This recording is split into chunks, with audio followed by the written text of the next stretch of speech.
প্রিয় দর্শক, জানা অজানার পঞ্চম পর্বে আপনাদেরকে স্বাগত জানাই। যথারীতি আমাদের সাথে আছেন সাংবাদিক এবং বিশ্লেষক সাইফুল আমিন। তিনি বিশ্লেষণ করবেন। সাইফুল আমিন ভাই, ধন্যবাদ এবং কৃতজ্ঞতা আমাদেরকে সময় দেওয়ার জন্য। আপনাকে অনেক ধন্যবাদ আপনার অনুষ্ঠানে আমাকে যোগ দেওয়ার সুযোগ করে দেওয়ার জন্য। প্রিয় দর্শক, আপনারা যে যেখান থেকে আমাদেরকে দেখছেন, অনুরোধ থাকবে যদি শব্দ এবং ছবি ঠিকঠাক থাকে তাহলে আমাদেরকে একটু জানাবেন, আর যদি ঠিক না থাকে তাহলেও জানাবেন। এবং যদি মনে হয় এই লাইভটি শেয়ার করা উচিত, আপনাদের আরও সমমনারা এই লাইভটি দেখুক, জানুক, বুঝুক, তাহলে আপনি শেয়ার করতে পারেন। এবং যতগুলো ভিডিওই দেখেন, যদি মনে হয় ভিডিওটি পছন্দ হয় লাইক করবেন, আর যদি অপছন্দ হয় ডিসলাইক করবেন। দুটো অপশনই আছে। আমরা প্রসঙ্গে চলে যাই। সাইফুল আমিন ভাই, এই ডক্টর ইউনুস মবদের ওস্তাদ, সেই ইউনুস একের পর এক বাংলাদেশকে ব্যর্থ থেকে ব্যর্থতম জায়গায় নিয়ে গেছে। শেখ হাসিনার আমলে 1 লক্ষ কোটি টাকা দেনা ছিল, সেটা এখন হয়ে গেছে 26 লক্ষ কোটি টাকা। তার ক্যাবিনেটের অথর্ব সকল উপদেষ্টাদের অত্যাচারে আমরা অতিষ্ঠ। শুধু চাইছি ইলেকশনটা কোনোভাবে, মানে খরাত লাগবে না কুত্তা সামলা, এরকম একটা ব্যাপার, যে কোনোরকম ভাই যা। বাংলাদেশের মানুষের ভাবনা এটাই। কিন্তু সে তো যাওয়ার লোক না, এবং ক্ষমতা বা অর্থ কোনো কিছু ছাড়ার লোক না। তো যখন দেখছে তার দিন ঘনিয়ে আসছে, তাকে চেয়ার ছাড়তে হবে, তখন আরও বেপরোয়া হচ্ছে। তার আমলে আইন শৃঙ্খলার যে ভয়ঙ্কর অবনতি, তার আর কতগুলো বলবো। আমরা জানি ছাত্রলীগ নেতা সাদ্দামের সাথে কি হয়েছে। আমরা জানি প্রতিদিন বাংলাদেশে কিভাবে মানুষের উপরে অত্যাচার করা হচ্ছে, ভিন্ন মতের মানুষদেরকে জেলখানায় রেখে নির্যাতন নিপীড়ন করা হচ্ছে। নতুন কোনো কিছুই না। তো সর্বশেষে বাংলাদেশিদেরকে গালাগালি শুরু করলো। আমরা চলুন সেই ভিডিওটি দেখি এবং কতটা বেহায়া হলে পরে কথা বলা যায়। পৃথিবীর চ্যাম্পিয়ন এখন আপনাদের সবার জানা আছে হয়তো, তবু আমি আবার বলবো, পৃথিবীর চ্যাম্পিয়ন কিসে? জালিয়াতি। সব জিনিস জাল। বহু দেশ আমাদের পাসপোর্ট গ্রহণ করে না। দেখুন, এখানে কিন্তু তিনি বলেছেন বাংলাদেশিরা জালিয়াতি করে। বাংলাদেশি ইন জেনারেল সব জায়গায় ভেজাল। শুনুন আবার একটু তার মুখ থেকে। এখন আপনাদের সবার জানা আছে হয়তো, তবু আমি আবার বলবো, পৃথিবীর চ্যাম্পিয়ন কিসে? জালিয়াতি। সব জিনিস জাল। আমরা কি পৃথিবী চ্যাম্পিয়ন জালিয়াতিতে? সব জিনিস কি আমাদের জাল? এইভাবে একজন প্রধান উপদেষ্টা, প্রধানমন্ত্রী সমমর্যাদার একটা ব্যক্তি, আমরা কি আরো শুনবো আর কি বলে, নাকি এখানেই একে বাদ দেব? আপনি যে দর্শকরা যদি শুনতে চায় একটু শোনাই দিতে পারেন যে সে বাংলাদেশকে কিভাবে দেখে, তার দৃষ্টিতে বাংলাদেশ। জি। বহু দেশ আমাদের পাসপোর্ট গ্রহণ করে না। ভিসা জাল, পাসপোর্ট জাল। আপনারা নিশ্চয় পত্রিকায় দেখেছেন আমেরিকান ভিসা জাল। এটা একটা জালিয়াতের কারখানা বানাইছে আমরা। আমাদের বুদ্ধি আছে, না হলে জালিয়াত করতে পারতাম না, কিন্তু খারাপ কাজে লাগাচ্ছে।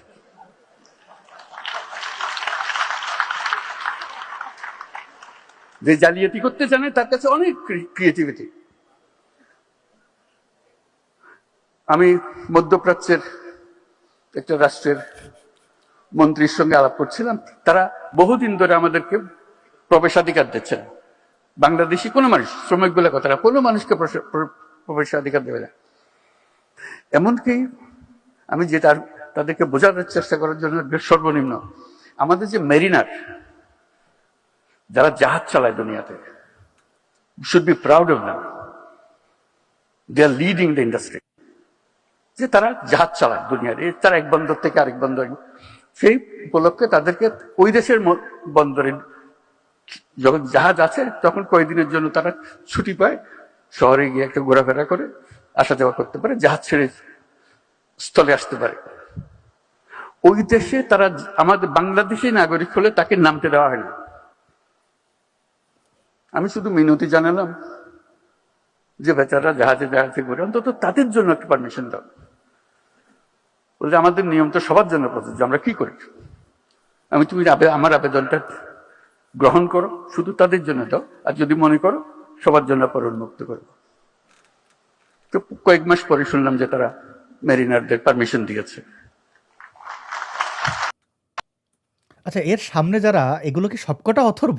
এমন কি করেছে যে হাততালির বন্যা বইয়ে দিচ্ছে? মানে আচ্ছা, এই ছিল। এখানে আমাদের দর্শকরা বলছে ইউনুস হচ্ছে সবচেয়ে বড় জালিয়াতি। মানে জি সাইফুল ভাই, আপনার মূল্যায়ন শুনতে চাই।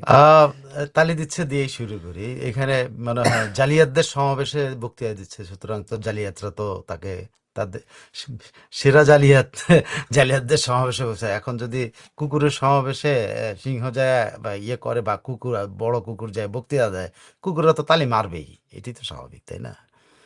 তো এরা তারও যোগ্য কিনা যায় না। কুকুর অনেক প্রভু আহ, আহ, প্রভুভক্ত প্রাণী, লয়াল, কুকুর হ্যাঁ, অনেক হ্যাঁ। লয়াল।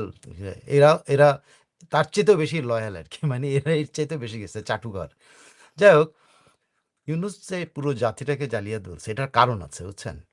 একটা ইয়ে আছে যে চোর চোরকে দেখে, হুম, চোর চোর দেখে। চোর, আপনি আমার ছোটবেলায় একটা কথা বলি, সেটা হলো, মানে আমি আমার ঘটনা দিয়ে হচ্ছে, আমার একবার পা ভেঙে গেছিল অ্যাক্সিডেন্টে, ঠিক আছে?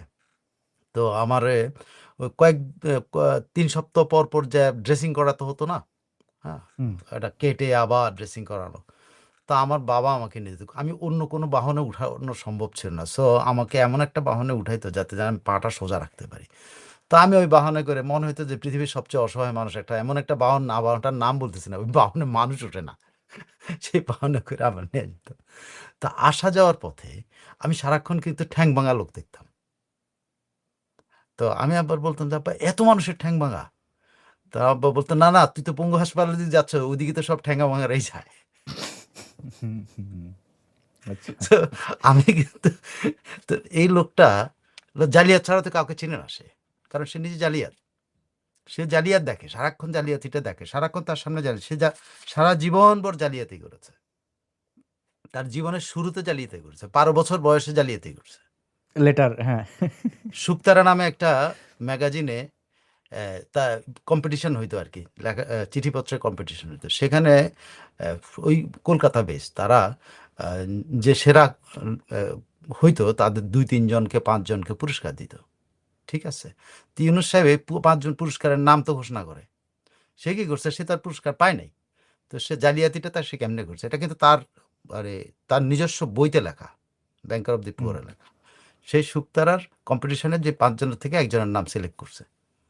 সিলেক্ট করা সে এই সম্পাদকের কাছে চিঠি লিখছে, এই যার নাম, যারটা নিচে লিখছে, তার নাম দিয়ে লিখছে, আমি অমুক, তো আমার বাসার ঠিকানা চেঞ্জ হয়ে গেছে। এখন আমার নতুন বাসার ঠিকানা হলো এই জায়গায়, বক্সিরহাট। তার বাসা ছিল 60 বক্সিরহাট, হ্যাঁ, হুম। চিটাগংয়ের।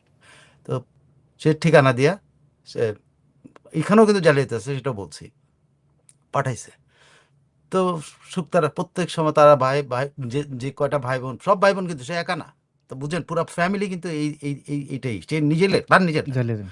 হ্যাঁ, হুম, ভাই বোন মিলে এটা করছে। এখন প্রত্যেক যখনই ডাকপিয়ন আসে, সব ভাই বোন যা খোঁজ নেয়, যে কোথায় কোথায় খোঁজ নেয় জানেন? পাশের বাড়িতে, নিজের বাড়ির ঠিকানা দেয় না কিন্তু।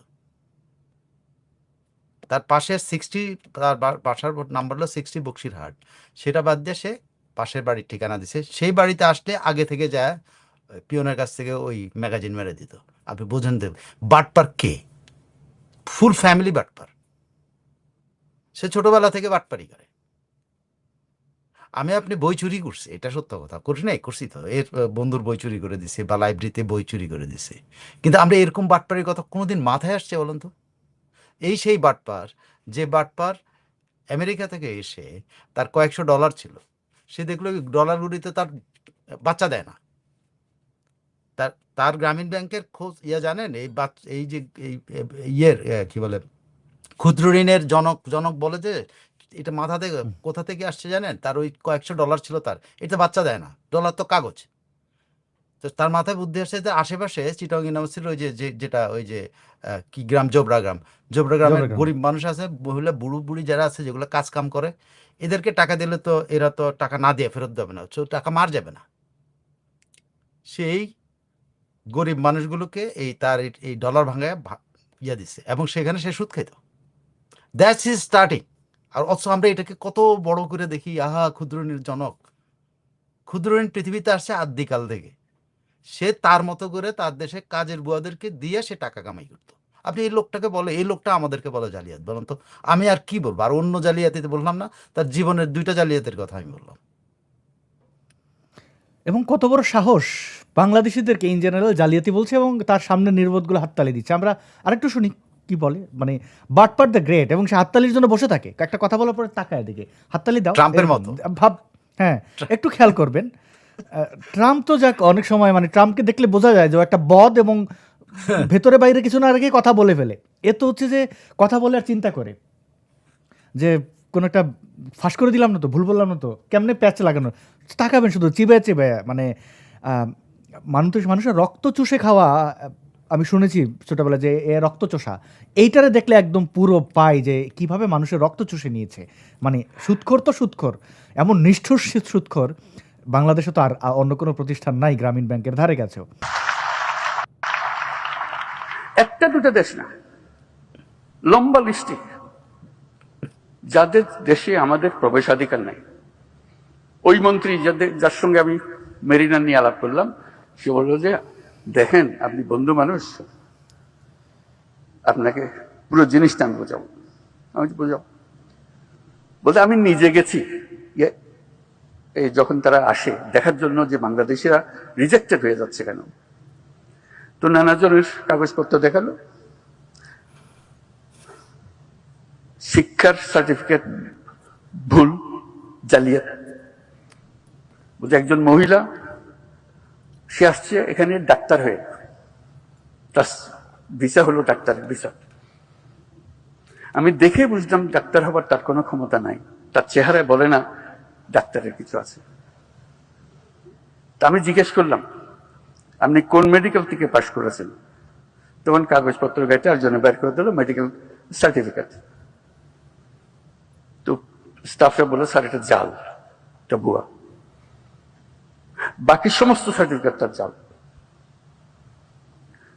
সে বললো যে আমার অ্যাসেসমেন্টে সবদ কাজ যেটা শেষ পর্যন্ত করবে, আমি ঢুকতে পারমিশন দিলে সে গৃহকর্মী হবে, কিন্তু নিয়ে এসছে ডাক্তারের সার্টিফিকেট। কি হবে আমাদের? এই প্রযুক্তির কথা বলছি যে এই প্রযুক্তি সে জালিয়াতির কাজে লাগাবে। যদি না আমরা আগের থেকে আমাদের নিজেদের সংশোধন করি, এই গোড়াগুলো কেটে দিই। হাজারে হাজারে মানুষ, নানা বোমা, সবকিছু বোমা, এখানেও কিন্তু সে মিথ্যা কথা বলতেছে, ব্যাংক সার্টিফিকেট বোমা, এবং আমরা ইস্যু করছি সেগুলো, এবং জেনুইনলি ইস্যু করছি, যেখান থেকে যাওয়ার কথা সেখান থেকে ইস্যু করছি পয়সা। কাজেই আমাদেরকে প্রযুক্তিতে আসতে হলে ন্যায্য জিনিস নিয়ে আসতে হবে। জালিয়াতির কারখানা, এই দেশ জালিয়াতির কারখানা হবে না, হবে না, হবে না, এটাকে আমরা করতে চাই না। আমরা নিজ গুণে দেশে সারা দুনিয়াতে মাথা উঁচু করে চলতে চাই, এবং সেই সামর্থ্য আমাদের আছে। আজকে এই প্রযুক্তির বৈঠকে আমরা সেই ভাবে মন ঠিক করি যে আমরা জালিয়াতি থেকে বের হয়ে আসবো, আমরা তরুণদেরকে উদ্যোক্তা হবার সুযোগ করে দেব। কি হদে বাজে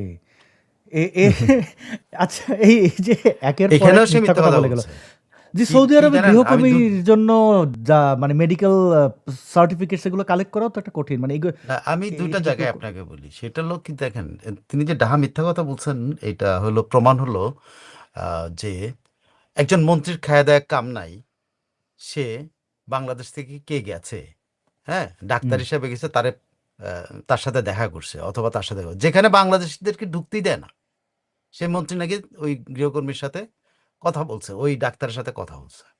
মানে এটা এটা ইমিগ্রেশনে এটা তাও আবার। ইমিগ্রেশন। আপনি বলেন তো দেখি, এটা সত্যি? এটা কোনোভাবে বিশ্বাসযোগ্য? এটা তার গল্প বানানো। কেন বলতেছি জানেন? সারা জীবনটাই সে গল্প বানায় আসে।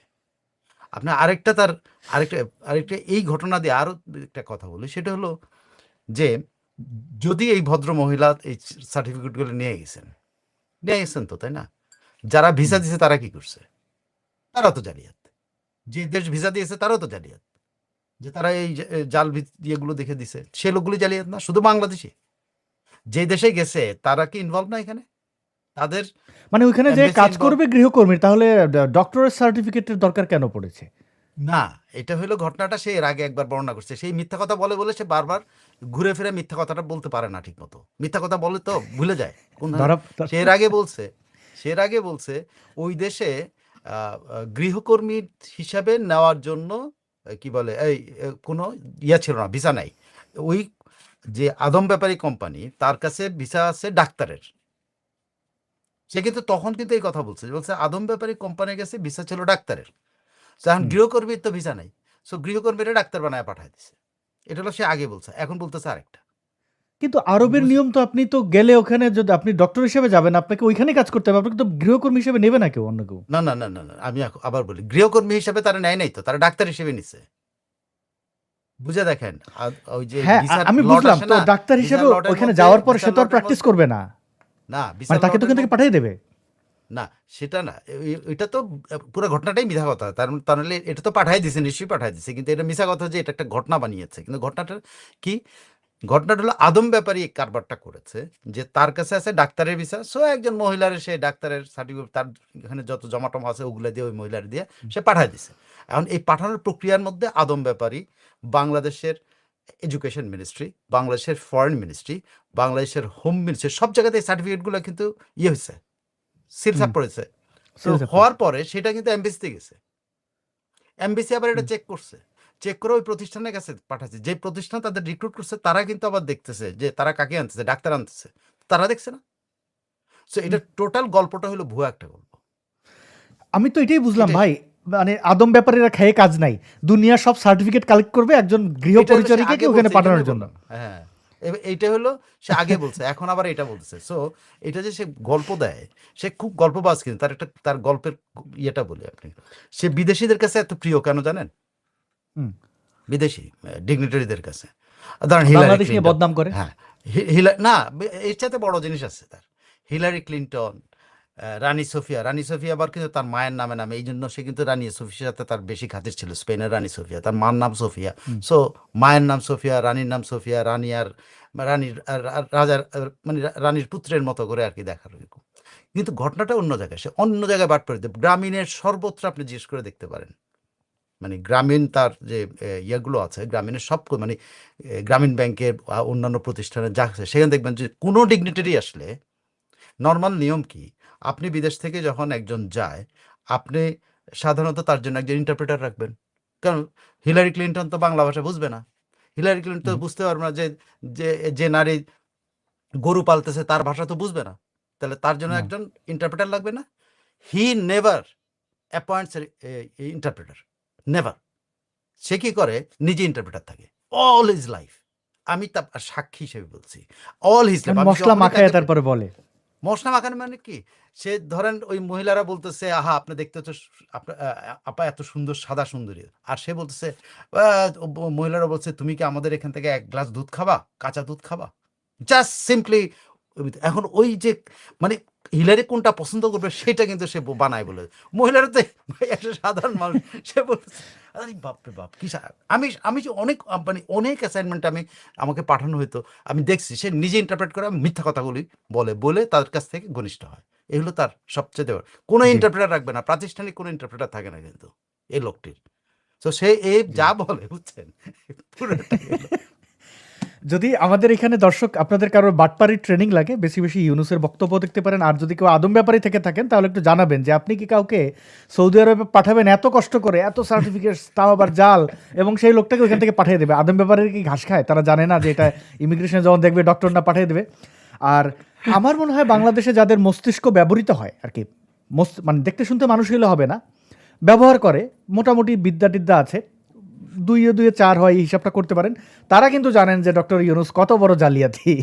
ইউনুস নোবেল, এই যে কোয়ার্টার নোবেল কিভাবে পেয়েছে, কি জালিয়াতির মাধ্যমে, শান্তির সাথে তার তো কোনো সম্পর্কই নাই। আচ্ছা এটা বলেন না ভাই, এই যে নোবেল পুরস্কার প্রাপ্তি গ্রামীণ ব্যাংক, আপনার টেলিনর নোবেল এবং মিলে। পুরস্কার অনুষ্ঠানের কথাটাই বলি। নোবেল পুরস্কার অনুষ্ঠানে যে ভদ্রমহিলাকে নিয়ে যাওয়া হয়েছে, সে ভদ্রমহিলার কথাগুলো সে ইন্টারপ্রেট করছে। অথচ একজন নোবেল পুরস্কার পাচ্ছে, তার জন্য তো নোবেল কমিটি তার জন্য ইন্টারপ্রেটার রাখার কথা। এই রাখে নাই কেন? রাখেন হলো তিনি ইন্টারপ্রেট করবেন। উনি ওনার মতো করে ইন্টারপ্রেট বলছে। নোবেল কমিটিতে রাখবে। যে সে যে ভাষায় কথা বলে সে ট্রান্সফার করতে হবে না? সেটা মানুষকে জানাতে হবে না? ওইখানে নোবেল উৎসবের মধ্যে জানাতে হবে না? অবশ্য ঠিকই আছে, ইউনুসরে দেখলে মানে জি ধন্যবাদ। এই যে গালাগালিটা করলো, এইবার হচ্ছে বাংলাদেশের দিকে যদি আমরা একটু তাকাই, সাইফুল আলম ভাই একটু বাংলাদেশের দিকে ফিরতে চাই। সেখানে কিছু জিনিস আমরা দেখতে পাচ্ছি। অর্থাৎ নির্বাচন কমিশন এক কথা বলছে যে সরকারের সাথে সংশ্লিষ্ট তারা হা বা না ভোটের প্রচারে থাকতে পারবে না, অর্থাৎ আমলাদের সাথে ইউনূসের একটা মোটামুটি ফাইট দেখা যাচ্ছে। সাইফুল আমিন ভাইকে অল্প সময়ের জন্য হারিয়ে ফেলেছিলাম। জি, মোটামুটি একটা ঝামেলা পেকেছে বলে মনে হচ্ছে। এই জিনিস দেখেই কি ইউনূস খালেদ মহিউদ্দিনকে যারা চেনেন জানবেন যে খালেদ মহিউদ্দিন আজকে থেকে 2 বছর ধরে প্লট তৈরি করেছে। এটা নিয়ে একটা আলাদা এপিসোড আসবে। এই খালেদ মহিউদ্দিন কিন্তু জুলাই জঙ্গিদের একে একে বৈধতা দেওয়া বা তাদেরকে একটা জ্ঞানী মেধাবী টাইপের দেখানোর চেষ্টা হয়েছে। এর আগে ইউনূস ক্ষমতা দখলের আগে আপনি খেয়াল করে দেখবেন খালেদ মহিউদ্দিন কিভাবে ইউনূস যদি জেনেভায় যায় সেখানে গিয়ে তাকে তার পা চাটা শুরু করে আরাফাতকে নিয়ে গিয়ে, ডয়চে ভেলেতে তখন চাকরি করতো, এবং ইউনূসকে জনপ্রিয় করার জন্য যা যা করতে হয়, এবং ইউনূসের ক্যাবিনেটে এই যে ইলিনয় ইউনিভার্সিটিতে আলিরিয়াসকে আমার সরাসরি শিক্ষক আলিরিয়াসকে একটা বুদ্ধিজীবী টাইপের প্রমাণের চেষ্টা হয়েছে। অসংখ্য তার আগের কাজগুলো দেখলে বুঝতে পারবেন। এই যে রিজওয়ানা হাসান, ইউনূস রিলেটেড সবাইকে সে একে একে এনে প্রমোট করেছে, এদের ওইভাবে কেউ চিনত না। তো সেই খালেদ গতকাল একটা ইয়াতে দেখেন 2 লালবদর 2 পাশে, তাসনুবা এবং মাস্কোয়াদ, এই দুইটারে চেনেন, দুইটাই লালবদর। এটা তো পাকিস্তানি একদম অরিজিনাল মাল, থাকেও পাকিস্তানে। আর এই এনসিপির এই বেচারিকে তো চেনেনি। একজন সাংবাদিক হোস্ট করছেন 2 পাশে 2 লালবদর নিয়ে, মানে ওই যে বলে না আমি আর মামু আমরাই। তো খালেদের ওই হ্যাডাম নাই আওয়ামী লীগের কাউকে নিয়ে বসার, এটা তো আপনারা জানেন। সাদ্দামকে ডেকে ছাত্রলীগের, তারপরে সে 3 বার করেছিল। একটা আগাগোড়া বেয়াদব, শেখ হাসিনাকে সে ও করে বেয়াদব, মানে ওর খুঁজলে দেখবেন এই যে হাসনাত সার্জিসদের মতো ফকিন্নির ভূত, কিন্তু একটা টাই লাগায় দেখায় যে আমি এলিট মহিউদ্দিন। গতকালকে সে সরাসরি বলছে যে আমি হা ভোটের পক্ষে। তো এখন আমার প্রশ্ন হচ্ছে সাইফুল আমিন ভাই, ইউনূস যেহেতু আমলাদের সামলাতে পারছে না, এখন কিন্তু কি তাদের সেই পুরনো দালালদেরকে দিয়ে হা ভোটের পক্ষে প্রচারণা চালাচ্ছে? আপনি জার্নালিজমের জায়গা থেকে আপনি কিভাবে বলেন মানে যে ওকে আমি হা ভোটের পক্ষে, হাতে ভোট দেওয়া উচিত? মানে তার যারা অনুসারী আছে বাংলাদেশে, কিছু অর্ধশিক্ষিত লোকজন আছে যারা একটু টাই দেখলেই বলে আচ্ছা টাই যেহেতু পড়েছে নিশ্চয়ই খুব শিক্ষিত, আচ্ছা চোখে একটা চশমা আছে, বাহ, ও আচ্ছা আমেরিকা থাকে, হ্যাঁ তাহলে সে নিশ্চয়ই অনেক জানে। যে কারণে পিনাকিকে জ্ঞানী মনে করে, যে দাদা যেহেতু বলেছে নিশ্চয়ই ভালোই বলেছে, একজন হিন্দু লোক আমাদের ইসলামের পক্ষে বলে। তো এই বাটপারদের হাত থেকে কি আমরা রক্ষা পাবো না? ইউনূসের এরকম পকেটে আর কত বাটপার আছে বলে আপনি মনে করেন সাইফুল আমিন ভাই? শুনেন, ইউনূসের তো একটা সমর্থক বাহিনী আছেই, তার যারা অন্ধর মতো বিশ্বাস করে। কেন তারা মনে করে যে মানে এইরকম মানুষ তো পৃথিবীতে কম সংখ্যায় নাই, যে নোবেল পুরস্কার পাওয়া মানেই মনে করে এই লোকটা ভালো। মানে নোবেল মানে কি, আমি অন্য নোবেলের কথা বলছি না, শান্তি পুরস্কার পারেন না, এটা একটা এক ধরনের সাইকি প্রবলেম, যে আমি কিন্তু অন্য কিছু বাজ বিচার করছি না।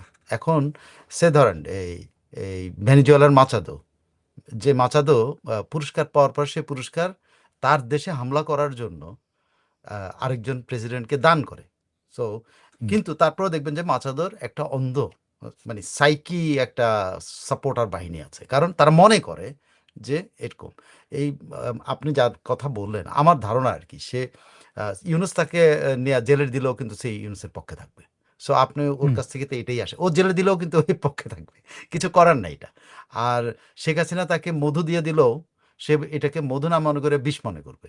এখন কিছু করার নাই, এরকম মানুষ তো পৃথিবীতে থাকবে, আছে।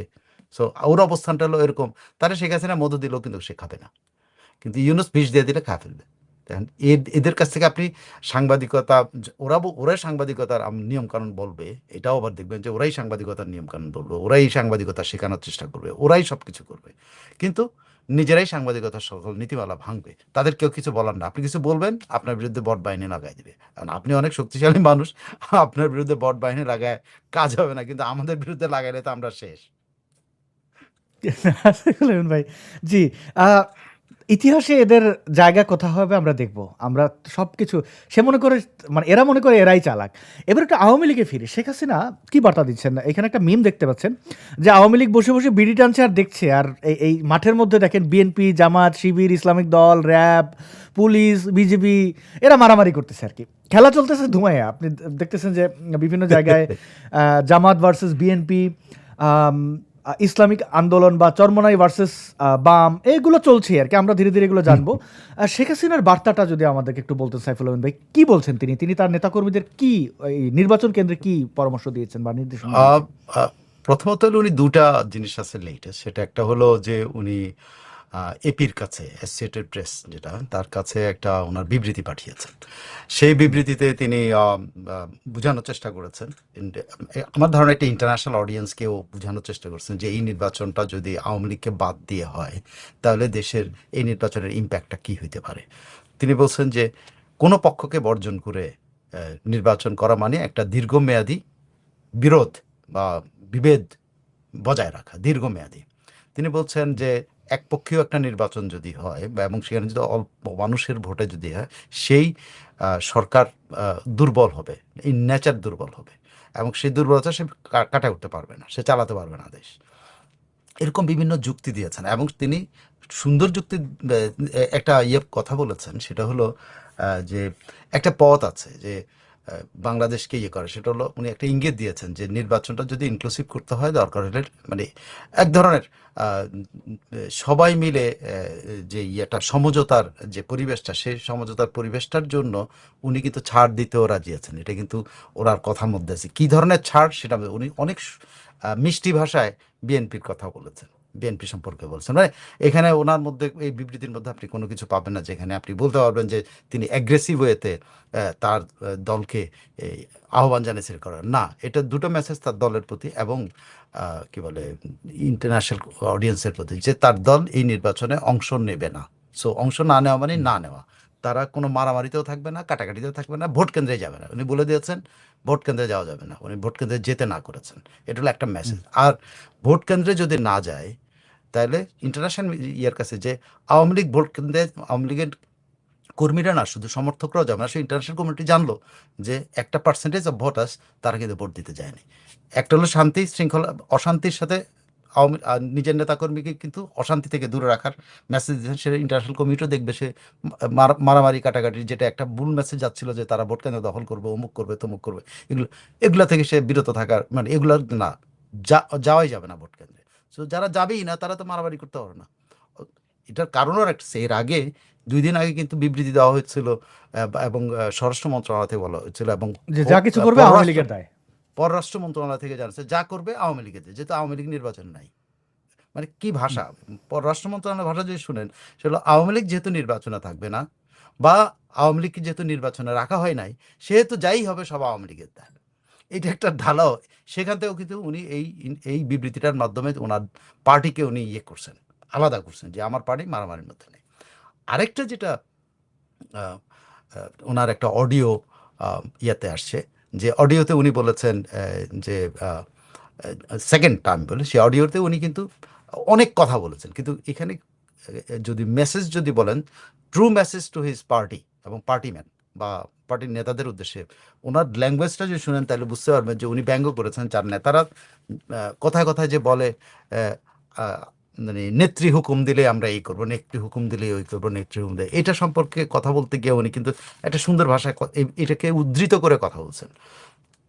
তিনি যেটা বলছেন, সকলকে শক্ত হয়ে দাঁড়াতে হবে, খালি নেত্রী হুকুম দেবে এই জন্য বসে থাকতে হবে, মায়ের খাবেন আপনারা, ঘর বাড়ি পোড়াবে আপনাদের, আপনারা তার প্রতিকার করতে পারবেন না। তিনি কিন্তু হুকুম দিতে হবে, মানে তার দলের নেতারা যে খালি হুকুম হুকুম করে, সেই জায়গাটা থেকে উনি কিন্তু দলের নেতাদের মুক্তি দিয়ে দিচ্ছেন, যে তোমাদের তো হুকুম দেওয়া, এবং ওইখানে বলেছেন, আমি তো আগেই বলে দিচ্ছি, যে যেখানে আছে সে সেখানে নেতা, যে যেখানে প্রতিরোধ করবে সে সেখানে নেতা। এটা এই বক্তৃতার মধ্যে উনি বলছেন, এই অডিওটাতে উনি এটা বলছেন। সো দুটো মেসেজ, এটা হলো পার্টির প্রতি ওনার মেসেজ, পার্টি লিডারশিপের প্রতি একটা মেসেজ, আবার নেতাকর্মীদের প্রতি ওনার একটা মেসেজ আছে, যে মেসেজটাতে উনি বলছেন যে তোমাদের জন্য পার্টির দরজা খোলা, তোমরা যেখানে নেতৃত্ব প্রতিষ্ঠা করতে পারো তোমরাই নেতা। এবং উনি উল্লেখ করছে যে পার্টির অনেক পরিবর্তন আনতে হবে, এটা উনি জানেন। তৃণমূল ওনাকে এই মেসেজগুলো দিচ্ছে, এটাও বলছেন ওখানে। সো তৃণমূলের প্রতি ওনার একটা মেসেজ আছে, নেতাদের প্রতি, নেতাদের ব্যঙ্গ করছেন। আমি বলতে পারি নেতাদের লজ্জা থাকে তাইলে আর এই লাইনগুলো আর কোথাও বলবে না, কোনো টক শোতে যায় বলবে না। ভালো, ঠিক আছে। এবং আওয়ামী লীগের নেতাকর্মীরা নিশ্চয়ই এই বিষয়গুলো আমলে নেবেন।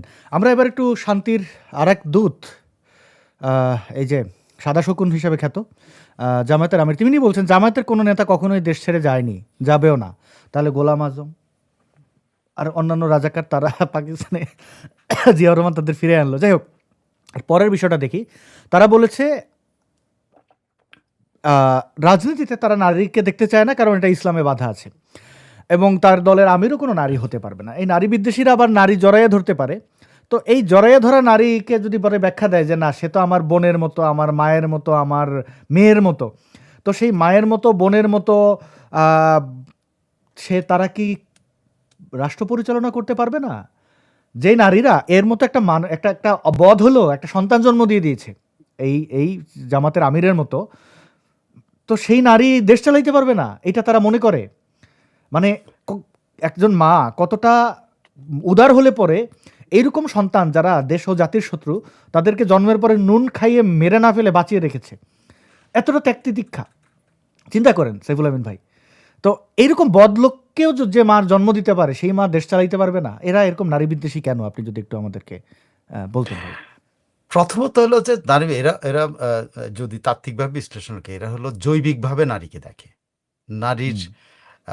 সামাজিক এবং নারীর মেধা এগুলো দিয়ে নারীকে বিবেচনা করে না। এরা কখনো তার মাকে ওইভাবে বিবেচনা করে না। করলে তার যে ইন্টারভিউটা সে দিয়েছে ইয়েতে, কি বলে, আল জাজিরার কাছে, ওখানে হুম। সে স্পষ্টভাবে কথা বলতেছে কি, নারী তার সন্তানকে দুগ্ধপান করাবে কখন, সে ব্যাখ্যাটা এরকম, আমি কখন করাবে, যদি সে নেতাগিরি করতে থাকে, তাহলে তার মানে নারী হলো দুগ্ধপান করানোর জন্য।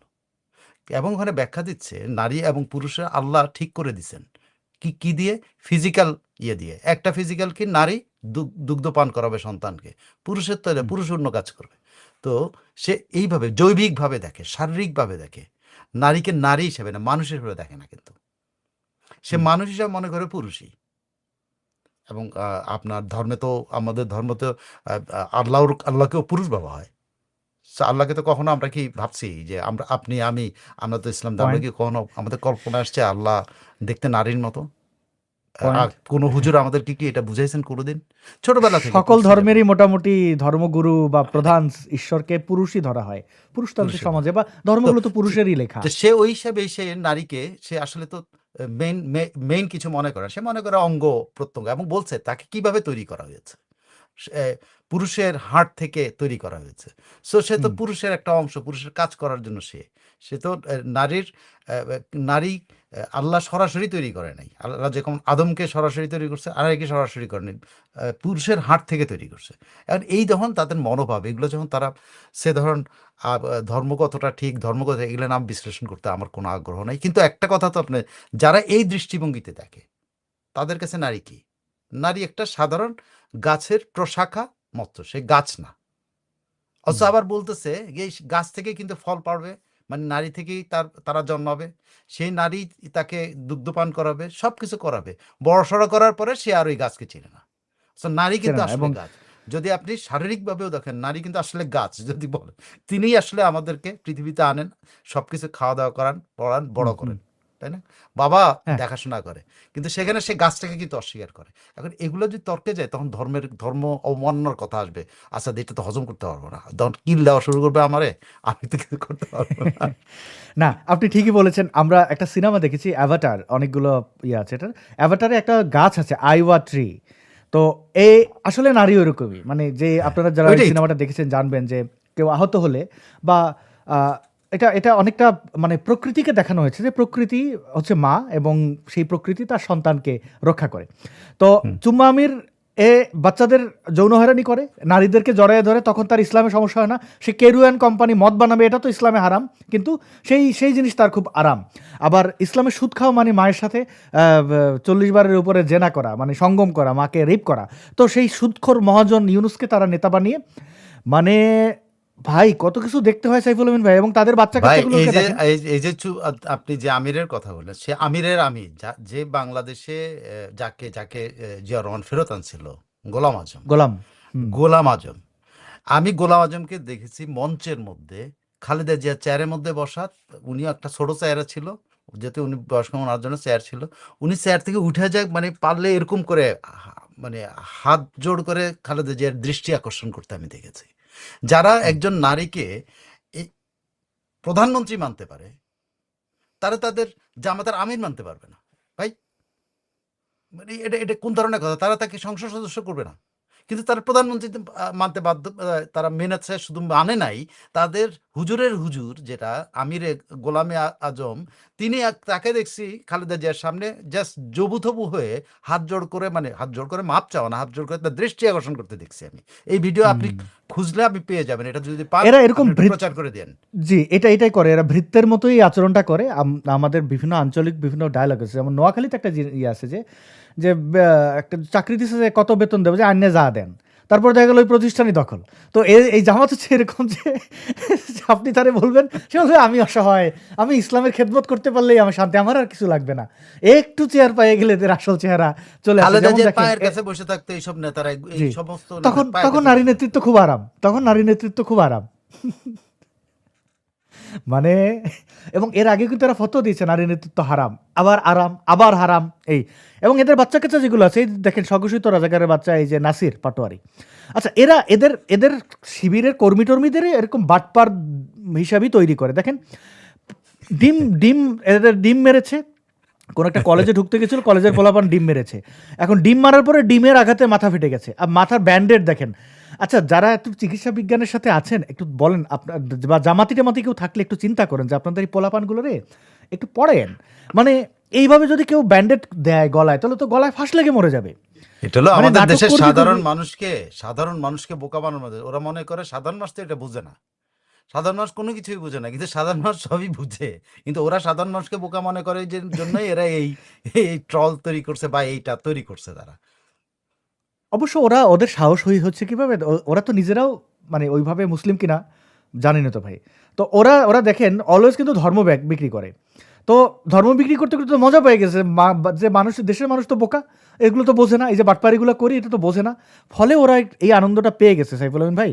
হুম। এবার আমরা দেখলাম জামাতের এইটা। এবার মনীষা চক্রবর্তীর সাথে একটা ঘটনা ঘটেছে। তিনি গতকালকে লাইভ এসে বলেছেন, তিনি তার বক্তব্য কোট, যিনি জনসংখ্যার অর্ধেক অংশ অর্থাৎ নারীদের সঙ্গে বসে আলোচনা করতে পারেন না, তিনি আদৌ সব মানুষের প্রতিনিধি হতে পারবেন কিনা সেটাই বড় প্রশ্ন। ফেসবুক লাইভে ডক্টর মনীষা চক্রবর্তী বরিশাল ৫ আসনের প্রার্থী। তো তিনি একটা মঞ্চে উঠেছিলেন যেখানে এই কথাগুলো উদ্দেশ্য হচ্ছে চরমনায়ের পীরকে উদ্দেশ্য করে, যেখানে তাকে ওইখানে বসতে দেওয়া হয়নি, কারণ নারীর সাথে তারা বসবে না। ইসলামিক দলগুলো তারা নারীর সাথে কোথাও বসে না, কিন্তু ৫০১-এ যাবে, বিভিন্ন এগুলা করবে, কিন্তু একসাথে বসবে না। মামুনুল হকের একই কথা যে নারীরা ঘর থেকে বের হতে পারবে না, নারীদের দিকে তাকানো যাবে না, ওনার বন্ধুর প্রকাশ্যে কিছু বউকে নিয়ে করতে আবার পারবেন না। রিফ্রেশমেন্ট। হ্যাঁ, বন্ধুর বউকে নিয়ে আবার রিফ্রেশমেন্টে যায়, ধরা খায়, ধরা পড়ার পরে আবার তুমি আমার মাঝখান দিয়ে অন্য কিছু মনে করে না। আমার প্রশ্ন হচ্ছে যে মনীষা চক্রবর্তী তিনি একজন প্রগতিশীল রাজনীতিবিদ দাবি করেন, তিনি এই পাতানো ভোটে কেন গেলেন? আর যদি গেলেন, অপমানিত হলেন, এখন কি তিনি আগের মতো, মানে তিনি অতীতেও যখন ধর্মীয় কার্ড খেলে তিনি নিজেকে দেখান হিন্দু পিনাকির মতো, আবার গরুর মাংস গরু জবাই করে কোরবানিতে মুসলিমদের বিলি করে বোঝান যে আমি ভালো হিন্দু, এখন কি তিনি আবার ওই পিনাকির ভাষায় জিয়াফত দেবেন, 2টা গরু জবাই করে পাড়া প্রতিবেশী সকল মুসলমানদের খাওয়াবেন, নাকি ওই ইসলামিক নেতার কাছে গিয়ে আলাদাভাবে, মানে যেভাবে তারা খুশি হয়, মানে মানে যে দেবতা যে ফুলে তুষ্ট, মানে তিনি কিভাবে এই নির্বাচনে যাওয়ার মাধ্যমে তিনি কি বোঝান, আবার অভিমান করেন মোল্লাদের কাছ থেকে এরকম অপমানিত হয়ে? এই বামদের অবস্থা যদি একটু বলতেন, সাথে আরেকটু ছবি। আচ্ছা আমি ওগুলো পরে দেখাচ্ছি। এরপরে তাদের ওস্তাদের, যেমন আমি শুরু করেছিলাম সাইফুল আমিন ভাই, একটু যদি ক্রমও দেখাই, যেমন এই চুম্মা আমির, তাদের ভণ্ডামি, এবং তারপরে তাদের বাচ্চা কাচ্চাতে গেলাম। এবার আমি যাচ্ছি প্রগতিশীল, এই যে বামপন্থী, তারপরে তাদের যারা ওস্তাদ আছে সেদিকে একটু যাব। আপনি যদি একটু মনীষা চক্রবর্তীর করণীয় বলতেন, যে তিনি কান্নাকাটি করছেন এই অবৈধ ইলেকশনে যাচ্ছেন, আবার এগুলো কি মানে ফাইজলামি হয়ে গেল না খুব বেশি? প্রথমত হইলো, বুঝছেন, ওনা এই যারা দাঁড়িয়েছেন, বাম সাহস করে দাঁড়িয়েছে, এই জন্য আপনি তাকে অবশ্যই ধন্যবাদ দিতে পারেন। সাহস করে দাঁড়িয়েছেন। আর আরেকটা হলো যে আরেকটা হলো যে এরা কেন দাঁড়ান সেটা আমি বুঝি না। কারণ এরা তাদের গলিতে, মানে আমি যেই এলাকায়, ওখানে তো নিশ্চয়ই গলি আছে, পাড়া আছে, গ্রাম আছে, মহল্লা আছে, অনেক কিছু। এরা একটা মহল্লায় জেতার ক্ষমতা রাখে না। তারা যদি দাঁড়ায়, হন আপনি আপনি and, বনের মধ্যে যদি শিয়াল যায় বলে আমি বাঘ হইতে চাই, এটা কি হওয়া সম্ভব? বাঘের চামড়া পরেও কি বাঘ হইতে পারবে? পারবে না। তো এরা যে যায়, আ কেন যায় সেটাই আমি বুঝি না। আবার কেন এদের কথা হয় এবং এরা কেন আবার আলোচনায় আসে, আবার কেন এরা, আমি কিন্তু এক্সাক্টলি আসাদ, আমার কাছে মনে হয় যে নিরর্থক চর্চা হবে এদেরকে নিয়ে কথা বলটা। এদেরকে এদেরকে আপনি আপনার প্লেটের কোনাতেও জায়গা দেওয়াটা ঠিক না। আপনার টেবিলের কোথাও আপনি জায়গা দিলে আপনি মনে করবেন যে আপনার টেবিল নষ্ট হয়ে গেছে। সেই বামদের নিয়ে কথা বলে লাভ না। বামরা বাংলাদেশে ওই যে বললাম না, ওদের ডাইনিং টেবিলে আপনি যদি জায়গা দেন ওই ডাইনিং টেবিলে খাওয়া দাওয়া নষ্ট হয়ে যায়। তো এদেরকে নিয়ে কথা না বলাই আমার কাছে, আমি মানে কেমন কেমন লাগে আর কি এদেরকে নিয়ে কথা বলতে। আবার এদের কথা শুনতেও আপনি যে আনুকে দেখাইলেন, আনুর এই পর্যন্ত এই যে বন্দর চলে যাচ্ছে, এখন তার বন্দর রক্ষা কমিটি কোথায়? তার বন্দর রক্ষা নাই। কমিটি কোথায় গেছে? তার সেই সাধারণ শ্রমিকরা কিন্তু আন্দোলন করতেছে। তারা কোথায়? যেহেতু দেখে তারা তেল যেহেতু রক্ষা দেখে করবে, বন্দর রক্ষা করবে, অমুক রক্ষা করবে, তেল তো সব নিয়ে যাচ্ছে। এই যে এই কয়দিন গ্যাসের সংকট কাটায় ওঠে, কিনা কই যে ইয়ে পুরো ইয়ের কি বলে এলএনজির ব্যবসাটা নিয়ে গেল আমেরিকা। পুরো ব্যবসাটা নিয়ে গেছে আমেরিকা, জাস্ট দাম বাড়ায় দিয়ে। এটা সংকট দেখাচ্ছে। এখন সঙ্গে সঙ্গে পিটার হাস গেছে, পিটার হাসে তারা অর্ডার দিয়েছে আপনি সাপ্লাই দেন। তো উনি পিটার হাস সাপ্লাই দিলে এখানে সংকট হবে না, অন্যরা সাপ্লাই দিলে সংকট। মানে ব্যাপারটা হলো ব্যবসাটা নিয়ে যাওয়া। তো এই যে নিয়ে যাচ্ছে কোথায়, এই রাম ছাগলগুলি কোথায়? এরা আসলে বাম না, এরা আসলে রাম ছাগল। বদমাস, আমি শুধু দর্শকদের কাছে একটু প্রশ্ন করি, আপনারা একটু মনে করেন, এই যে বাংলা, আপনারা বিভিন্ন লোকের প্রোফাইলে যাবেন যারা মানবতার ফেরিওয়ালা অনেক কিছু দাবি করেছে। আনু মোহাম্মদ শিক্ষক নেটওয়ার্ক, এবং এই শিক্ষক নেটওয়ার্ক কিভাবে ইউনুসের এই যত ধরনের অরাজকতা সেগুলোর বৈধতা দেওয়ার চেষ্টা করেছে, খোলাখুলি বললে শিক্ষকদের মধ্যে মানে একটু হাইলি পেড দালাল। হ্যাঁ, তো তাদের, এবং এই নারীকে চেনেন অভিশাপ আসমান কাপে। যখন শেখ হাসিনার সময় এই জুলাই জঙ্গিরা মবগিরি করতে যেয়ে পুলিশের মাইর খেয়েছে, তখন তাদের অভিশাপ আসমান কাপে। এখন কাউকে দেখবেন না, আপনি তাদের একটু প্রোফাইলে যাবেন, কোনো প্রতিবাদ নাই। এই যে সাদ্দাম, ছাত্রলীগ নেতা সাদ্দামের স্ত্রী সন্তান আত্মহত্যা বা খুনের ঘটনা, এবং তাকে প্যারোল না দেওয়া, এবং তার সেই আর্তনাদ জেল গেটে মৃত লাশ দেয়া পরিবারের সদস্য হিসাবে সাদ্দামের সাথে দেখা করা, এত মানবতার একটি ঘটনায় আপনি তাসনিম খলিলের ওয়ালে যান, কোনো কথা নেই। খালেদ মহিউদ্দিনের ওয়ালে যান, কোনো কথা নেই। আনু গ্যাং, মানে এই যে শিক্ষক নেটওয়ার্ক গ্যাং, কোনো কথা নেই। কোনো, আর ইউনুসের ক্যাবিনেটে যারা আছে তারা ওরা মনে হয় কথা একটা বিবৃতি বলবেই না। দিয়েছে, ওই বিবৃতি তো অপরাধ বুদ্ধিজীবী ঢাকার ব্যানারে, চেষ্টা। বুদ্ধিজীবী ব্যানারে একটা বিবৃতি দিয়েছে। ওইটা তো ভাই ধরি মাছ না ছুঁই পানি, ওইটাকে আমরা বুঝি না। এইরকম বিবৃতি কত আমরা আমাদের ডাস্টবিনে খুললে এখন অনেকগুলো খুঁজলে পাওয়া যাবে বিনের মধ্যে, এরকম বিবৃতি আমরা তো ফালাই দেয়। কিন্তু যেটা একটা মানুষ হিসাবে দায়িত্ব, কর্তব্য, যে না এটা অন্যায় হচ্ছে, এই কথা কেউ বলছে না। কারণ কি? কারণ হচ্ছে যে মরেছে সে ছাত্রলীগ, ছাত্রলীগের স্ত্রী সন্তান। ওর মানুষ যে না। জেলে আছে সে আওয়ামী লীগ, ও মানুষ না। তো এই মানুষগুলোর, সাইফুল আলম ভাই, সময় তো সবসময় এক যায় না। সময় এখন তাদের ভালো খারাপ হবে। তখন যদি এরা গর্ত থেকে উঠে বলে মানবতা কোথায় গেল, অধিকার কোথায় গেল, হায় আল্লাহ, অভিশাপ আসমান কাপে, এই কথাগুলো যখন বলতে আসবে, তখন কি মানুষ এদের ধুয়ে দেবে না যে ওই সময় তুমি কই ছিলে? এখন যেমন ওরা বলে গত 17 বছর কোথায় ছিলেন? এই ঢাকা বিশ্ববিদ্যালয়ে যা তুমি কে আমি কে রাজাকার প্রথম দিন স্লোগান দিল, পরের দিন এই ড্যামেজ কন্ট্রোলের জন্য শিখিয়ে দিল আনু মোহাম্মদরা যে না বাবারা তোমরা বলো তুমি কে আমি কে রাজাকার, কে বলেছে স্বৈরাচার, দিল ওই গান। তো এখন তো জামাতিরা বললো এখানে সব বেশ্যা, তো এখন বলুক তুমি কে আমি কে বেশ্যা, কে বলেছে জামাত, ভাসুরের নাম কিন্তু এখন মুখে নেবে না। ঢাকা বিশ্ববিদ্যালয়ে কোনো মিছিল হবে না। এই হিপোক্রেসির শাস্তি কি হইতে পারে, এটা একটু বলেন না সাইফুল আলম ভাই। আমি কিন্তু একটা আমি জানি না মানে কবে, মানে পরিণতি, তাদের পরিণতি তো অবধারিত, পরিণতিটা খুব প্রকৃতি। ভয়াবহ হতে পারে। কারণ আমি খুব দিব্য চোখে আমার কাছে মনে হচ্ছে, আমরা বাংলাদেশে মব দেখি নাই, কিন্তু যেটা দেখছি আর কি, মবের উৎপত্তিটা দেখছি। মব মানে একটা শব্দকে চিনেছি, Right. মব সন্ত্রাস এটা আমরা দেখেছি। আমরা কিন্তু আসল মবটা কিন্তু দেখিনি। এই আসল মব কিন্তু এদের উপরে হবে। ইউনিভার্সিটিতে আমি আপনাকে বলি, পাড়ায় মহল্লায় যেখানে থাকে, এই সর্বত্র কিন্তু এরা আক্রান্ত হবে। আমার ভয় হয় ওই সময়টা কত বড় অরাজক পরিস্থিতির সৃষ্টি হবে। কিন্তু ওই অরাজকতার মধ্যে কিন্তু আমার সামান্য করুণা হবে না এদের জন্য। কারণ এরা চোখ দিয়ে দেখেছে মানুষকে কিভাবে পিটিয়ে হত্যা করে। এরা এদের ইউনিভার্সিটিতে একটা ছেলেকে দফায় খাইয়ে পরিয়ে পিটিয়ে, মানে দফায় পিটিয়ে তারপর মারছে। সেই লোকগুলি এখন ডাকসুতে আছে। তারা সাধারণ শিক্ষার্থীর ব্যানারে ডাকসু আছে, সেটা কিন্তু এই যে যে এই লালবদররা কিন্তু দেখে না। তারা এই ঢাকা ইউনিভার্সিটি কিন্তু এই মবারদেরকে ভোট দিয়েছে। আপনি নিশ্চিত থাকেন এই মবারদেরকে কিন্তু অন্য মব ধরবে। এবং আমার কাছে খুব ভয় হয় সেই সময় কত বড় অরাজক, কারণ এইভাবে কেউ পার পাবে না। প্রত্যেকটা জিনিসের একটা প্রতিক্রিয়া আছে। আপনি আজকে মব ক্রিয়েট করছেন, মবের পর কোন শব্দ আসে আল্লাহ জানে। That is something coming in, এবং এরা সেটাতে মুক্তি পাবে। এরা বাংলাদেশে থাকতে পারবে কিনা আমার এটা থাকবেও কিনা এটা আমার সন্দেহ আছে। বা আবার এটাও আপনি ভাবতে পারেন, পৃথিবীর বিভিন্ন দেশ যেভাবে বাঙালিদেরকে দূরে দূরে রাখার চেষ্টা করতেছে ইউনুসের কল্যাণে, এরা কোথাও যাইতেও পারবে কিনা এটাও আমার সন্দেহ আছে। আবার আর এটা কিন্তু আমারও জানেন সন্দেহ। নিশ্চয়ই তাদের পাসপোর্ট কিন্তু নিয়ে নিচ্ছে। হ্যাঁ, আর শোনা যাচ্ছে যে এটা আর্মির চাপে পড়ে এই যারা যেন পালিয়ে যেতে না পারে, আর্মির চাপে পড়ে স্বরাষ্ট্র মন্ত্রণালয় এবং মন্ত্রিপরিষদ বিভাগ এদের পাসপোর্ট নিয়ে নিচ্ছে। সো পাসপোর্টও জি, কিন্তু এদের নিচ্ছে। এরা কিন্তু যাইতে পারবে কিনা আমি জানি। যদি যাইতে না পারে, এই তোফাজ্জলের কি দেখছে? তোফাজ্জলের এই পরিণতি একজন এদেরকে অসুস্থ মানে মানসিক ভারসাম্যহীন একটা মানুষকে কি নির্মমভাবে ঠান্ডা মাথায় খুন এরা করেছে। এরা এখন ডাকসুতে, এখানে ছবিতে জি, আছে ডাকসুতে নেতা হয়েছে জি, আর সাধারণ শিক্ষার্থীর ব্যানারে। জি। আ এগুলোর আসলে সত্যি এবং আমি তৃণমূল আওয়ামী লীগের নেতাকর্মীদের সাথে কথা বলে যতটুকু বুঝি, এগুলো বললে তো আবার অনেকে বলবে যে আমি বোধহয় তাদেরকে প্রলুব্ধ করছি, উদ্বুদ্ধ করছি। না। আমরা যুদ্ধের মধ্যে আছি এবং আওয়ামী লীগের নেতাকর্মীদের বক্তব্য মানে সবার না, তবে বেশিরভাগই তৃণমূলে যারা রয়েছেন, যে তারা টাইম দেবে না।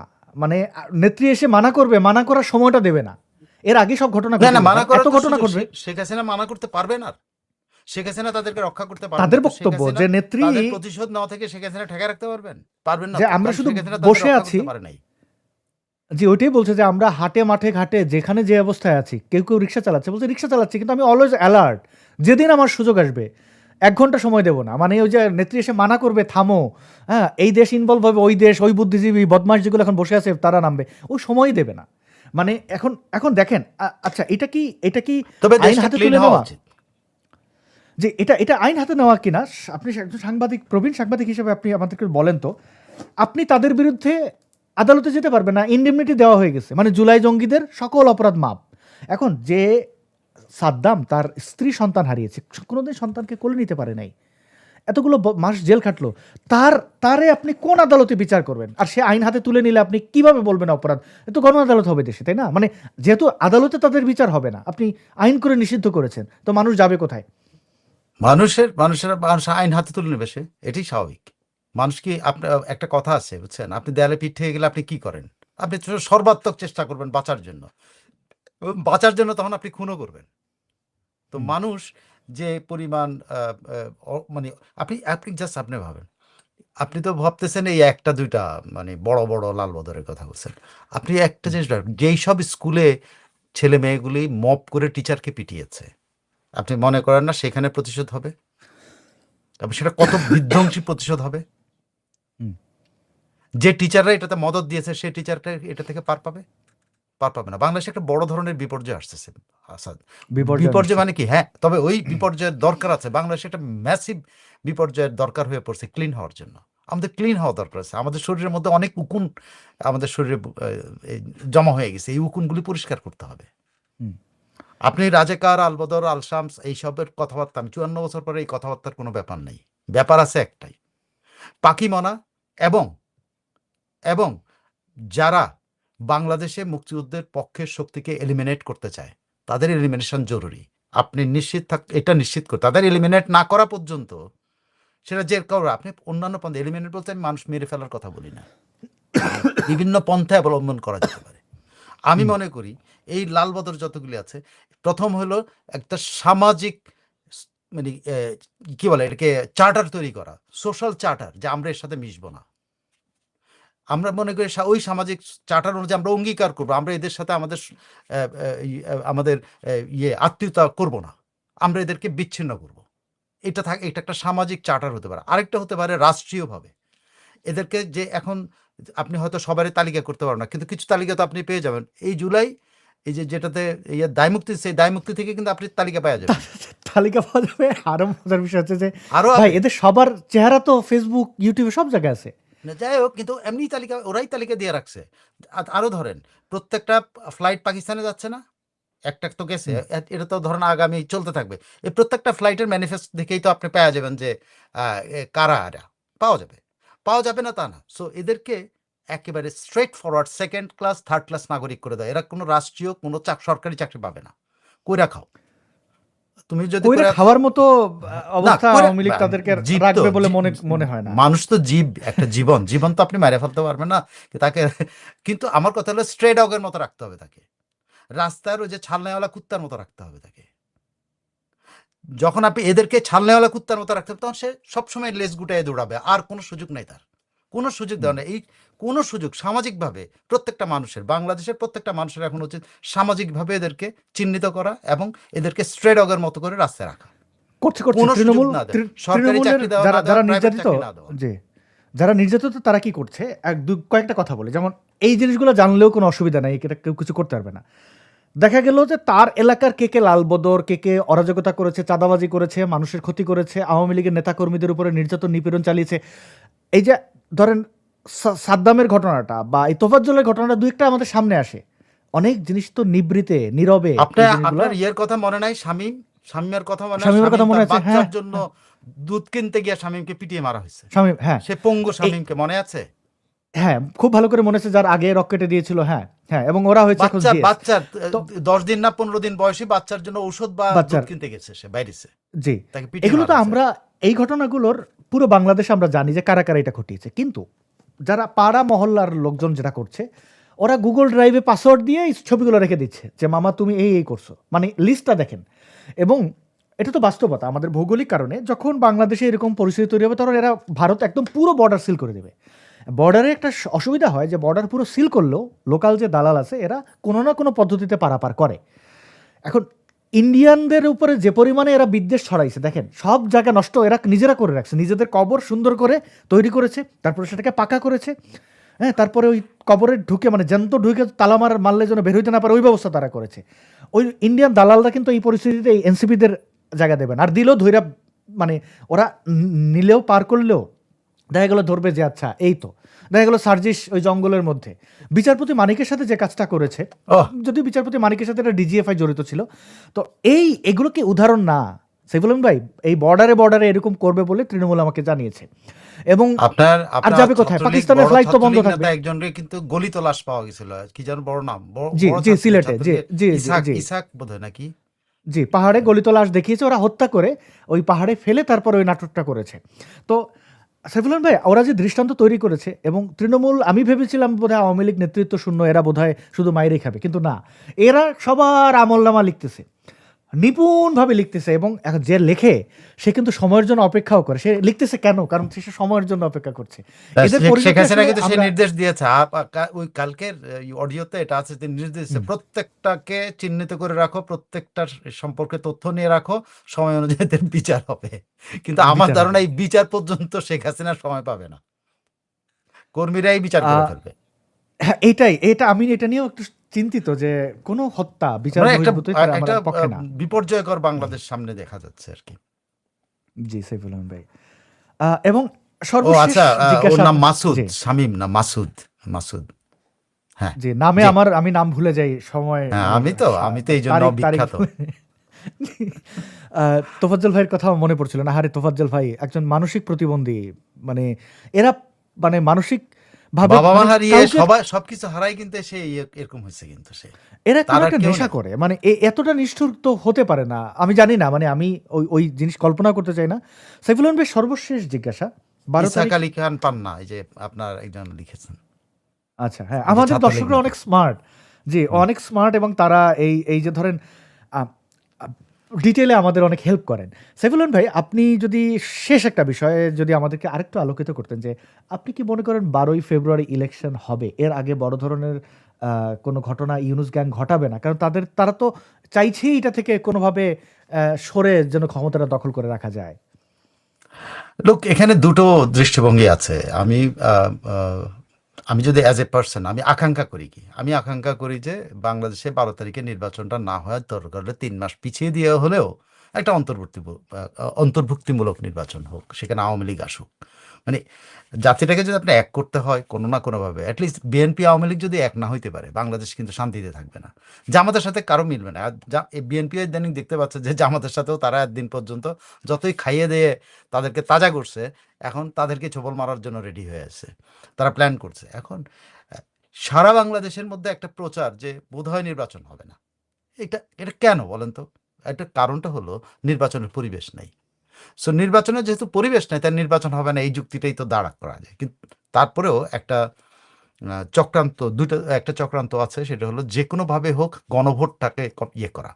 কিন্তু গণভোট নিয়েও কিন্তু পেঁচাল বেঁধেছে। আপনি জানেন কিনা, এই আমলাদেরকে যে নির্দেশ দেওয়া হয়েছিল, রিয়াজ যেটা বলছে, আমলাদের ইয়ে অনুসারে, আরপিও অনুসারে আমলারা হাঁ ভোট চাইলে কোনো অসুবিধা নাই।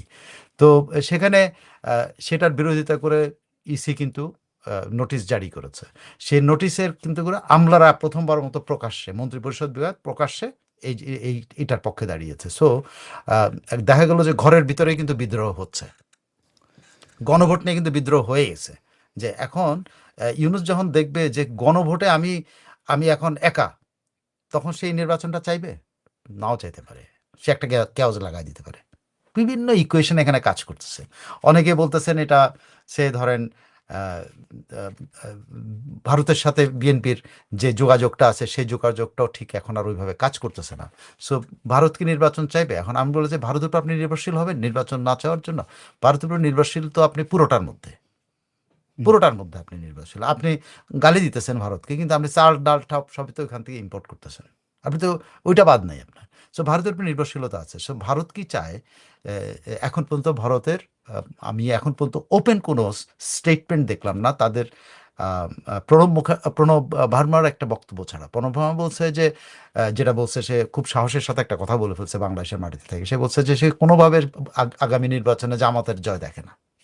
আগামী নির্বাচনটা কবে এটা কিন্তু বলে নাই। আর ভারত এখন পর্যন্ত কোনো স্টেটমেন্ট করে নাই। এখন পর্যন্ত ভারত তার ওই জায়গাতেই আছে যে ইনক্লুসিভ একটা ইয়ে। সো যেহেতু বাংলাদেশ অ্যাজ এ হোল, বাংলাদেশের পলিটিক্স, সবাই আওয়ামী লীগকে গালি দেয়, আওয়ামী লীগ হলো ভারতীয়দের পাচাটা। তো এখানে বিএনপি তো আওয়ামী লীগের পাচাটা, ভারতীয়দের পাচাটা। তাদের তাদের নেতা আসার আগে তারা 2 বার ভারত ভ্রমণ করে আসছে। এই ইউনূস সরকার আসার পরে তাদের নেতারা 2 বার ভারতীয় সরকারের সাথে বৈঠক করে আসছে। তো ভারতের সাথে তাদের তো সম্পর্ক আছে। যতই বলুক ভাই আমরা ভারতীয় না, কিন্তু আলটিমেট এটা আওয়ামী লীগের একটা গায়ের মধ্যে, যেহেতু বাংলাদেশ আওয়ামী লীগের সাথে মিলে ভারত বাংলাদেশ আওয়ামী লীগকে সাপোর্ট করেছিল মুক্তিযুদ্ধের সময়। সব আওয়ামী লীগের ঘাড়ির মধ্যে এটা না করলেও আওয়ামী লীগের ঘাড়ি আসবে যে আওয়ামী লীগ ভারতের দালাল। এটা আপনি ঠেকাইতে পারবেন না। এটা একটা হ্যাঁ প্রজন্মের পর প্রজন্ম মাথার মধ্যে এটা ইয়ে দিয়া, কারণ মুক্তিযুদ্ধে তারা সহায়তা করছে। সো আওয়ামী লীগকে করছে, অন্য এই কারোতে করে না, অন্য কেউ তো ছিল না। সেই অর্থে আপনি বলতে পারেন ভাই একটু যদি যে যুক্ত করি যে এই চেষ্টা নির্বাচনটা আওয়ামী কিন্তু লীগ, ভণ্ডুল হওয়ার যথেষ্ট সম্ভাবনা আছে। জি একটা উদাহরণ দিয়ে রাখি, আওয়ামী লীগ এই চেষ্টা কিন্তু করেছিল। আওয়ামী লীগকে বলা হয় হিন্দু, আওয়ামী লীগকে মালাউন বলে গালাগালি করা হয়, এবং আওয়ামী লীগ চেষ্টা করেছিল যে মডেল মসজিদ বানিয়ে, মাদ্রাসা বানিয়ে, মোল্লাদেরকে, অযোগ্য লোকদেরকে সনদ দিয়ে হলেও যে তারা তাদের মন জয় করতে, কিন্তু তাদের মন কোনোদিন জয় হবে না। তারা দেখছেন লুঙ্গিটা কাছড়া মেরে টুপিটা ভালো করে মাথায় দিয়ে শেখ হাসিনার গোষ্ঠীশুদ্ধ গালাগালি এবং বঙ্গবন্ধুর ভাস্কর্য কীভাবে মোল্লারা ভেঙেছে। তো এই চেষ্টা করে লাভ নাই। মুক্তিযোদ্ধাদেরকে ভারতীয় দালাল বলে, এটা 1971 বলেছে, সারা জীবন বলবে। ওদের এই করেই তো কথায় কান বলছে না দিয়ে এই আপনি, লালবদররা, জি তখনকার রাজাকার আলবদররা তো ওদেরকে দালালি বলছে, মুক্তিযোদ্ধাদের। দালালি বলেছে, ভারতের দালাল বলেছে। অথচ হ্যাঁ, বাংলাদেশ হওয়ার কারণে এটা সহজ হিসাব, আপনাকে ইতিহাসে দিতে হবে না। পাকিস্তানের অবস্থা দেখেন, বাংলাদেশের অবস্থা দেখেন, কারেন্সি কনভার্ট করেন, দেখেন পাকিস্তান কোন অবস্থায় আছে, বাংলাদেশ এই উন্নতি। ওদেরকে আমরা লালন পালন করতে হইতো ওদের সাথে থাকলে, এবং ওরা লালন পালন আমাদের খাইতো, আমাদের উৎপাদিত পণ্য ওরা ব্যবহার করতো। সন্ধ্যাবেলা উঠে বলতো কালো জাল মুসলমান, মুসলমান করে, ওরা আমাদের মুসলমানই মনে করে না, মনে করে আমরা হিন্দু। পাকিস্তানিরা আমাদেরকে হিন্দু মনে করে, আমরা কালো বেটে, এগুলো গালাগালি শুনতেন। ব্যাংক ব্যবস্থা সব ওইখানে।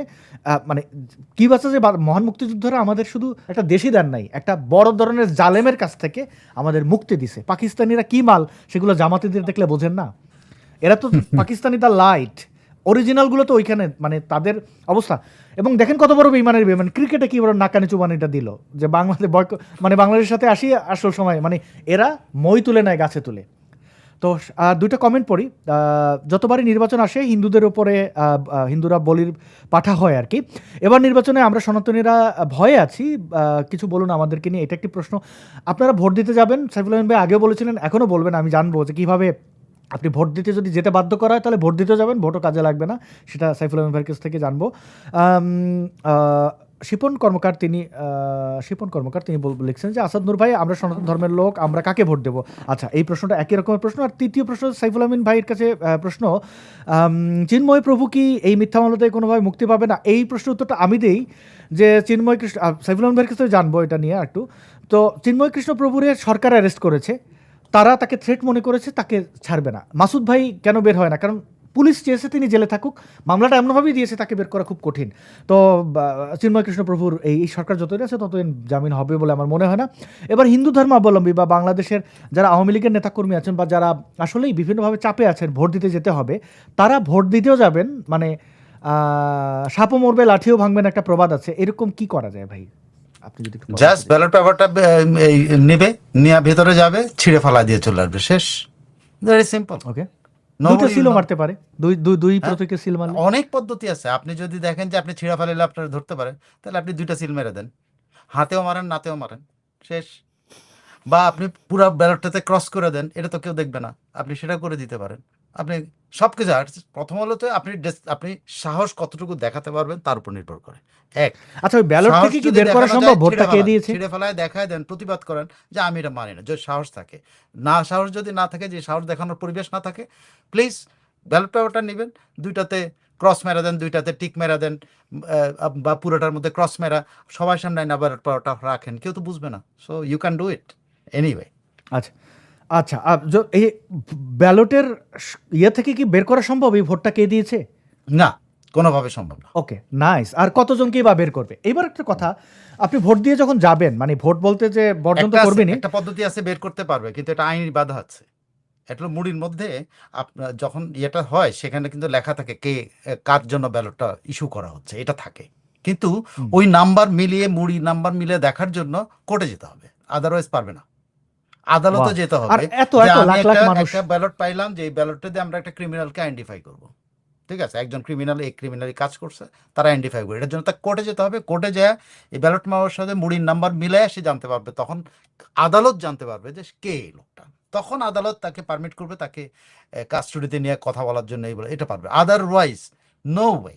আর এত বিপুল একটা কর্মযোগ্য এখানে এখানে কাউকে ধরার জন্য এইসব জায়গায় ধরা। এবং ভোট দিয়ে ফেরার পর বিশেষ করে ধর্মীয় সংখ্যালঘু যারা রয়েছেন তাদের তারা যেটা করবেন, মানে দেখা গেলো জামাতের লোক এসে জিজ্ঞেস করলো যে আমাদের ভোট দিয়েছে তো, আপনি সিম্পলি বলবেন যে ভাই আমি জামাতকে ভোট দিয়েছি। এই কথাটা বলতে গেলে তো বিএনপির লোক আমাদের মারবে। আবার বিএনপির লোক জিজ্ঞেস করলে একই কথা বলবেন যে ভাই, মানে ইঙ্গিতে বুঝাবেন যে আপনাকেই ভোটটা দিয়েছি, মুখে বলবেন না।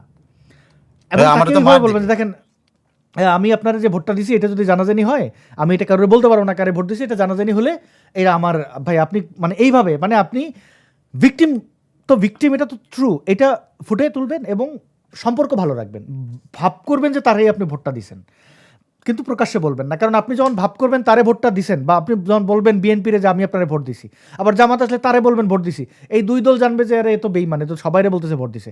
ভাব করবেন, মানে ইস্যুটা দেখাবেন যে ভাই আমি হিন্দু মানুষ, যে আমি হিন্দু মানুষ, আমি বলবো আপনার ভোটটা দিছি, দেয়ালের কান আছে, আমি আমার ভাই বাড়িঘর, আমি ভোট দিছি, এইভাবে মানে ভাব ধরবেন যে আপনারই দিছি, কিন্তু মুখে বলার দরকার নেই। এইভাবে এই ধরনের চক্রান্তকারী এরা যে মঞ্চায়িত করছে নাটক ভোট নামের, তো সেখানে আপনাকেও নাটক করতে হবে। নাটক ছাড়া জীবন অচল। এখন আপনি বিদ্রোহ যখন করার, প্রতিবাদ যখন করার, বিচার যখন করার, সেই সময় আমাদের আসবে। সকলকে ধন্যবাদ জানাই। বাংলাদেশ এবং ভারতের যারা আমাদেরকে দেখছিলেন, বড় একটা সংখ্যায় মানুষ, ফেসবুক ইউটিউব মিলিয়ে প্রায় 3000 মানুষ দেখছেন, সবাইকে ধন্যবাদ জানাই, কৃতজ্ঞতা জানাই। আপনারা এটি শেয়ার করতে পারেন। একটা জিনিস একটা ইনফরমেশন আছে যে সিসিটিভি থাকবে কেন্দ্রের ভিতরে, না, এটা সিসিটিভি কেন্দ্রের বাইরে থাকবে। সো সিসিটিভি কেন্দ্রের ভিতরে থাকার কোনো আইন পৃথিবীতেও নাই, বাংলাদেশে নাই, কোথাও রাখতে পারবে না, কারণ ওইটা হলো গোপন, বলা হয়েছে গোপন, ওই জায়গাটাতে গোপনীয়তা রক্ষা করা হয়। সো ওখানে সিসিটিভি, সো এই ভয় দেখায় কিন্তু লাভ নাই যে সিসিটিভির ভয়ে আপনি দিয়ে দিলেন ভোটটা, দরকার নাই, কারণ সিসিটিভি ওখানে থাকে না, সিসিটিভি বাইরে এবং আর যদি কেউ দাঁড়িয়েও থাকে ওপেন প্লেসে। জি, একটা ভালো ইনফরমেশন দিলেন, থ্যাংক ইউ। আর যদি কেউ দাঁড়িয়ে থাকে, এটা বোধহয় ভোট, আমার জীবনে ভোট দেওয়ার সুযোগ হয় নাই, ভাঁজ করতে হয় তাই না ভাই ব্যালটটাকে? তো যদি কেউ দাঁড়িয়ে থাকে, এই ভাঁজ করার মধ্যে এরকম ছিঁড়ে ফেলবেন, মানে ভাঁজের মধ্যে ছিঁড়ে আপনি ঢুকিয়ে দেবেন, ব্যাস। মানে আপনি যদি সিল মারতে হয়, ধরেন জামাতে একটা লোক দাঁড়িয়ে আছে, সবচেয়ে ভালো হলো ভোট দিতে না যাওয়া। হ্যাঁ। সবচেয়ে ভালো হয়। না বর্জন যাওয়া করা। এবং দাঁড়িয়ে থাকলে আপনি ভোট হয়তো দিলেন জামাতে, দিয়ে এরকম ছিঁড়ে ফেলবেন, মানে এমনভাবে ছিঁড়ে আপনি ঢুকাই দিলেন, এই এক টান, মানে একটু ওদিকে ফিরে ছিঁড়ে ঢুকাই দিলেন, যদি এইটা মনে করেন আর কি। তো জি সাইফুল ভাই, আপনার কোনো শেষ মেসেজ থাকলে আপনি দিতে পারেন, আপনার মেসেজের মাধ্যমে এই শোটা শেষ হবে। আহ, সবাইকে যে যেখানে আছেন সেখানকার সময়ের শুভেচ্ছা। বাংলাদেশ ও ভারতে যারা আছেন তাদেরকে এখন খুব সম্ভবত সন্ধ্যা রাত 10টা, সন্ধ্যা না, অনেক রাত। আর বাংলাদেশে যারা আছেন তাদের প্রতি একটাই অনুরোধ, শুধু নিজে না, সবাই মিলে নিরাপদে থাকা, সকলভাবে পাড়াপড়শিকে নিয়ে, বন্ধু বান্ধবকে নিয়ে। আর একটা বিশেষ অনুরোধ করি, সেটা হলো আপনার বন্ধু বান্ধব, আপনার আত্মীয় স্বজনের মধ্যে যারা বিপদে আছে এই সময়ে, এই সরকার দ্বারা নির্যাতিত অবস্থায় বিপদে আছে, তাদের পাশে দাঁড়ান। আপনি যদি তার পাশে আজকে দাঁড়ান, আগামীকাল সে আপনার পাশে দাঁড়াবে, এটা আপনি নিশ্চিত থাকতে পারেন।